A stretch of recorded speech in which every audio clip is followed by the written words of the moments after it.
Kozhikode 6 bus ഡ്രൈവർമാരുടെ licence റദ്ദാക്കി. നഗരത്തിലെ മേൽപ്പാലത്തിലൂടെ overtake ചെയ്തതിലാണ് നടപടി. ഷിത ജഗത് വിവരങ്ങൾ പങ്കുവെക്കും. ഷിത, കഴിഞ്ഞ ദിവസത്തെ അപകടത്തെ തുടർന്ന് വലിയ രീതിയിലുള്ള പരിശോധനകളാണ് മോട്ടോർ വാഹന വകുപ്പിന്റെ ഭാഗത്തു നിന്നും ഉണ്ടാകുന്നത്. 5 ബസ്സുകളുടെ ഫിറ്റ്നസ് ഉൾപ്പെടെ റദ്ദാക്കുന്ന സാഹചര്യമൊക്കെ ഉണ്ടായിരുന്നു. ഇതിനെ തുടർന്നാണോ ഈ തുടർ നടപടികൾ?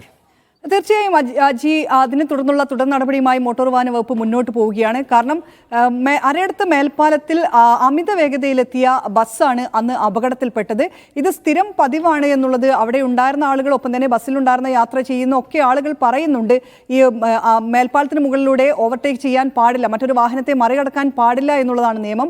പക്ഷേ ബസ്സുകാരാകട്ടെ, ബസ് ഡ്രൈവർമാരാകട്ടെ യാതൊരു രീതിയിലും ആ ഒരു നിയമം പാലിക്കുന്നില്ല. അവർക്ക് ഇഷ്ടമുള്ളതുപോലെ തന്നെ ഹോൺ അടിച്ച് ആളുകളെ ഭയപ്പെടുത്തിക്കൊണ്ടാണ് ഓവർടേക്ക് ചെയ്യുന്നത്. അത് വലിയ രീതിയിലുള്ള അപകടങ്ങൾക്ക് കാരണമാകുന്നുണ്ട് എന്നുള്ളത് കണ്ടെത്തുകയും ചെയ്തിരുന്നു. അതിന്റെ അടിസ്ഥാനത്തിലാണ് ഇന്നലെയും ഇന്നുമായി വിവിധ സ്ഥലങ്ങളിൽ പരിശോധന നടത്തിയത്. ഇന്നിപ്പോൾ അരയടത്ത് മേൽപ്പാലത്തിന് സമീപം മോട്ടോർ വാഹന വകുപ്പ്, എൻഫോഴ്സ്മെന്റ് ആർടിഒയുടെയും ആർടിഒയുടെ നേതൃത്വത്തിലാണ് പരിശോധന നടത്തിയിരുന്നത്. ആ പരിശോധനയിൽ ഈ 6 വാഹനങ്ങൾ മുക്കം, കോഴിക്കോട്, മാവൂർ, കോഴിക്കോട് റൂട്ടിലോടുന്ന ബസ്സുകളാണ് ഇതെല്ലാം.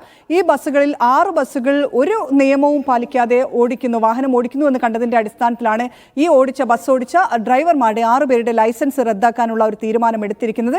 അതിന് പുറമെയാണ് ഇന്നലെയും ഇന്നും നടത്തിയ പരിശോധനയിൽ ബസ്സുകളുടെ ഫിറ്റ്നസ് റദ്ദാക്കുന്നത് ഉൾപ്പെടെയുള്ള കാര്യങ്ങളിലേക്ക് നീങ്ങിയത്.